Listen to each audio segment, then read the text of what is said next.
Savoir et comprendre les plus récentes nouvelles qui nous touchent. Tout savoir en 24 minutes.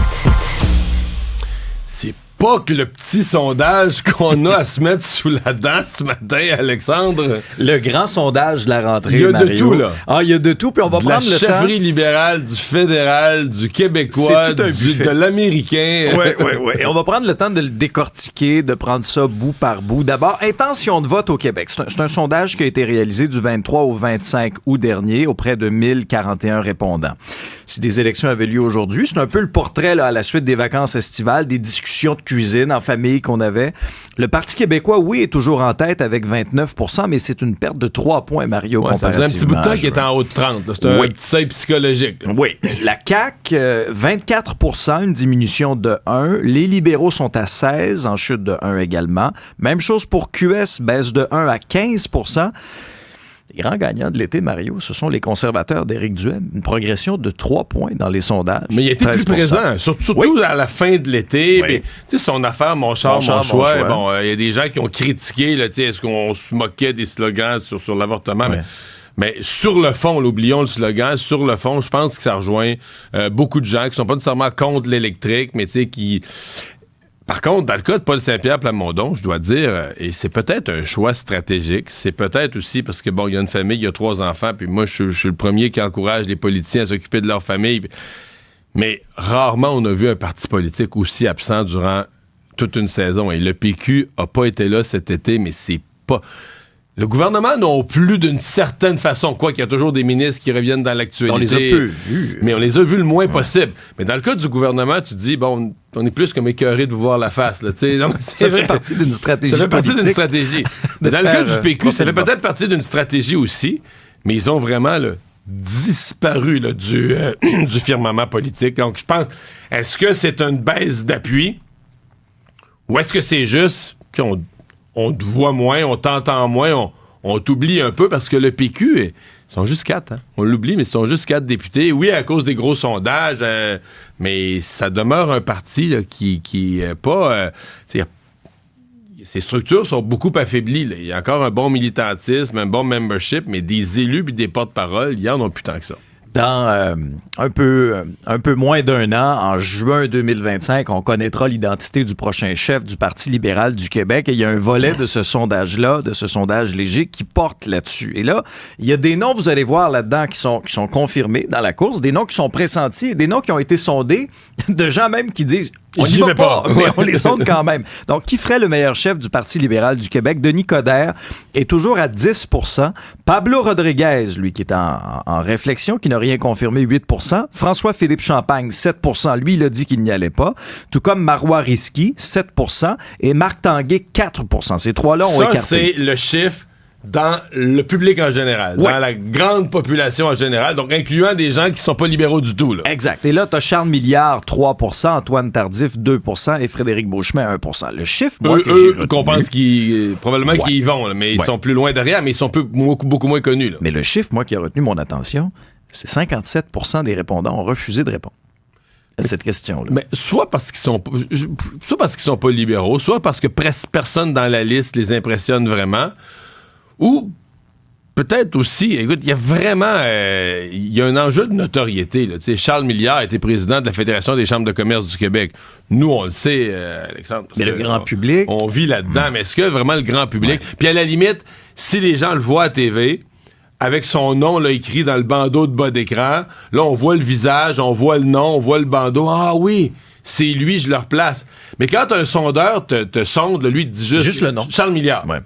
Est-ce que vraiment tant de gens au Québec sont capables d'identifier que c'est cet individu-là, oui, parmi la clientèle très politisée, oui, parmi des électeurs libéraux intéressés par la course, mais je sais pas moi, l'électeur moyen qui vote plutôt Québec solidaire ou plutôt CAQ ou plutôt PQ, qui suit la politique de très loin, une fois tous les 4 ans, à mon avis, il sait pas, là. T'sais, il sait même pas de qui on parle. Puis c'est le cas, je prends Charles Milliard, mais c'est le cas de plusieurs des candidats qui sont dans la liste. Là. Et ce sera effectivement un défi important, ce déficit de notoriété-là. Ouais. Et chez les libéraux aussi, Denis Coderre et Pablo Rodriguez sont les deux premiers. C'est que c'est deux politiciens qui originent du fédéral, qui arrivent du fédéral, qui dominent la course présentement.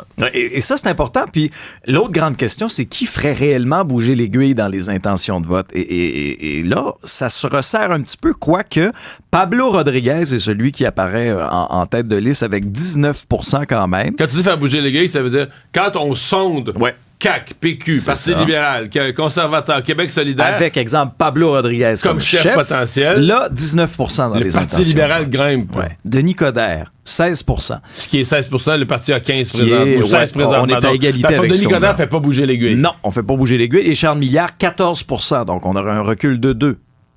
Mais est-ce que c'est parce qu'on l'aime pas ou parce qu'on le connaît pas? Et voilà. C'est ça la grande question.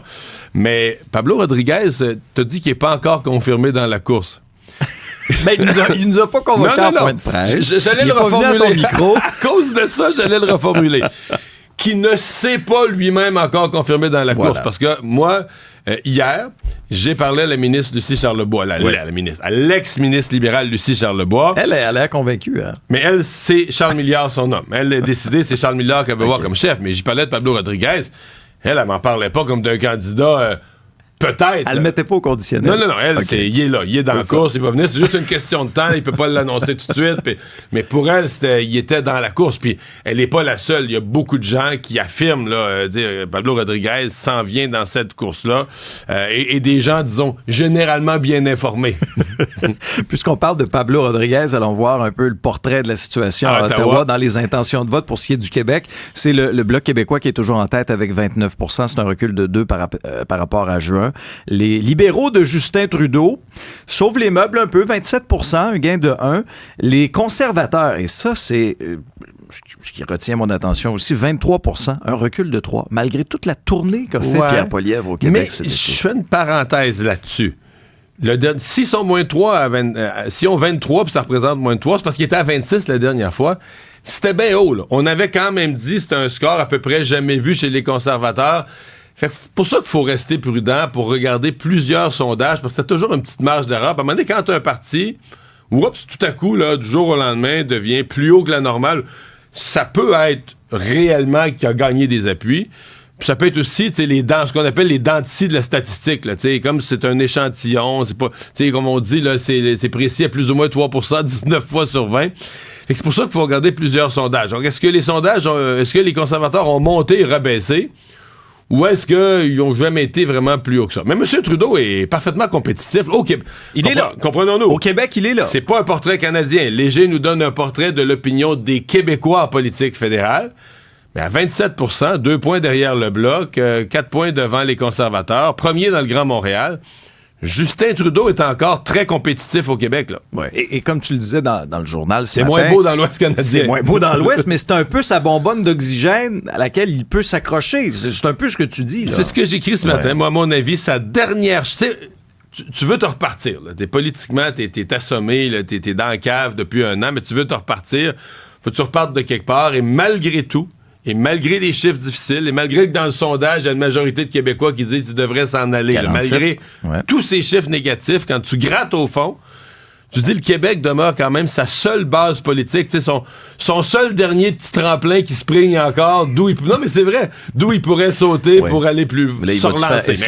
Peut-être que c'est plus faisable de se relancer non plus. Il y a un point en politique où les gens ont décidé que ça sera plus toi, puis peu importe ce que tu fais, mais si lui, il croit à la possibilité de se relancer, à mon avis, le Québec est encore sa meilleure assise. Économie. Est-ce que notre facture d'Hydro-Québec va doubler ou va tripler dans les 3 prochaines années? Ben, en tout cas, Mario, c'est ce que craint l'Union des consommateurs qui tire sur la sonnette d'alarme. Appréhende beaucoup les investissements massifs qui sont prévus par la Société d'État au cours des prochaines années. Et là, quand on épluche ce nouveau rapport de l'Union des consommateurs, on nous avance une brochette d'à peu près de 5,6 % à 9 % à compter de 2028. Taux d'augmentation annuelle. Oui, mais là, je veux dire, ça détonne vraiment avec l'engagement qui avait été pris par le gouvernement de François Legault qui disait... Mais l'engagement, il est jusqu'à la prochaine élection, 2026. Donc, pour les 2 prochaines années. Ce qui ne veut pas dire les partis politiques vont peut-être reprendre d'autres engagements dans la campagne électorale de 2026. C'est ça. Mais jusqu'en 2026, c'est 3%, pas plus. Inflation 3%, maximum, effectivement.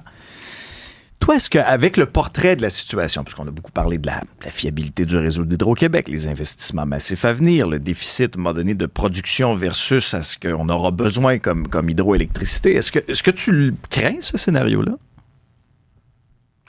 Pas vraiment. Pas vraiment. Écoute, est-ce que il va y avoir une pression à la hausse sur les tarifs, sur l'ensemble des tarifs en passant, là, autant, parce que là, présentement, ce dont on parle, c'est le résidentiel, les PME, on les a déjà préparés, est-ce que les tarifs vont augmenter de façon plus importante, la grande entreprise aussi, on leur a annoncé ça. Je pense quand même que sur le résidentiel, s'il y a des augmentations, ça va être sous forme modulée. Donc, les grands consommateurs, donc les gens qui ont des grosses maisons, qui sont des gros consommateurs, on pourrait dire, chaque ménage a droit à son espèce de bloc de départ d'électricité à bon marché, mais là, si tu utilises plus d'électricité que ça, oups, la part supplémentaire, tu vas la payer davantage. On pourrait avoir une modulation qui serait logique en passant, une modulation selon l'heure. Selon l'heure. Le fameux, tu sais que tout le monde a ri du lave-vaisselle la nuit, mais c'est hyper logique. Mais là, c'est correct, Mario, avec ton nouvel horaire, là. En me levant, pour le lave-vaisselle. Non, mais c'est hyper logique, parce que la logique du lave-vaisselle la nuit, c'est de dire, il faut essayer d'étaler notre consommation sur 24 heures. Donc, à l'heure du souper, c'est sûr, il faut que tu fasses le souper. Mais justement, si tu fais marcher tes ronds de poêle, essaie pas inutilement, à la limite, charger ton auto. Si tu as une auto électrique, tu la chargeras plus tard. On a des minuteries, de toute façon, on peut programmer. On a des minuteries, on peut programmer. Alors ça, je suis convaincu qu'on va travailler là-dessus pour éviter les pointes, éviter les moments où ça nous coûte plus cher à produire.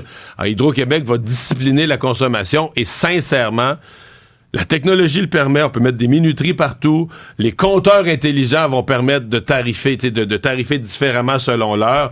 Ça, je pense que ça, à terme, c'est inévitable. Mais...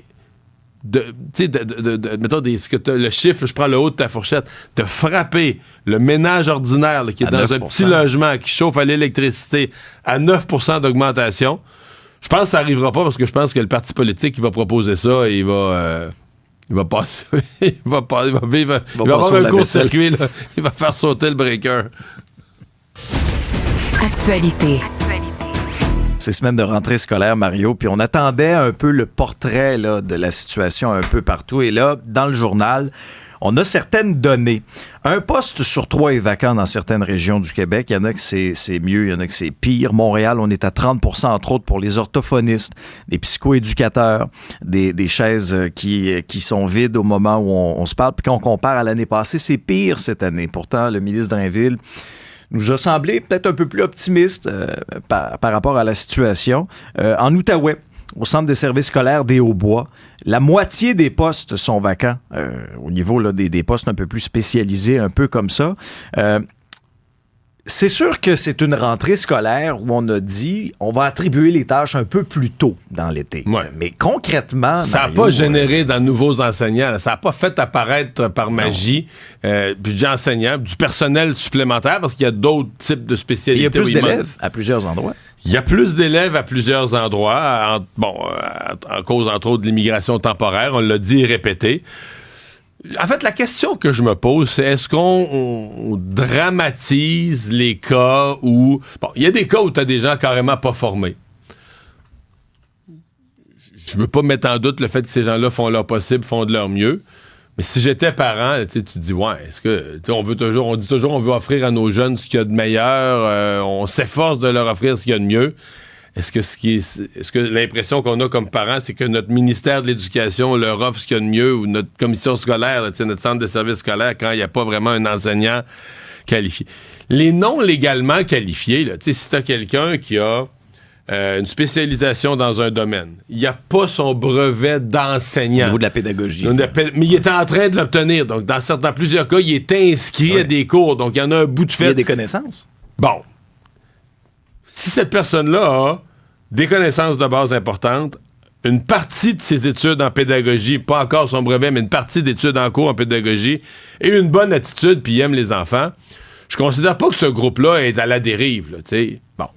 Puis t'as des gens qui ont leur brevet, puis qui ont été des enseignants, puis qu'ils ont eu l'air toute leur vie de pas vraiment aimer les jeunes, puis qu'ils ont tout eu des profs, tu dis, ouais, il l'a pas, là. Tu comprends? 22e... Il y a le papier, mais il n'y a pas le reste. 22e année d'enseignement, puis c'est pas mieux, là. Tu sais, ça, on n'est pas... Non, mais c'est vrai, là. Fait que j'ai 2-3 noms en tête, oui. T'as 2-3 noms en tête. Fait que c'est ça l'affaire, tu sais. Moi, je me demande est-ce qu'on dramatise. J'espère une chose, qu'au niveau au moins de l'atmosphère, de l'entraide, d'aider ces enseignants qui sont pas qualifiés. J'ai entendu un peu les histoires d'horreur, là, d'enseignants non légalement qualifiés où... C'est eux, ils n'ont rien fait de mal, là, ils n'ont pas le diplôme. À une autre étape de leur vie, quand ils étaient jeunes, ils ont étudié dans d'autres choses. Là, ils viennent, ils se placent devant une classe.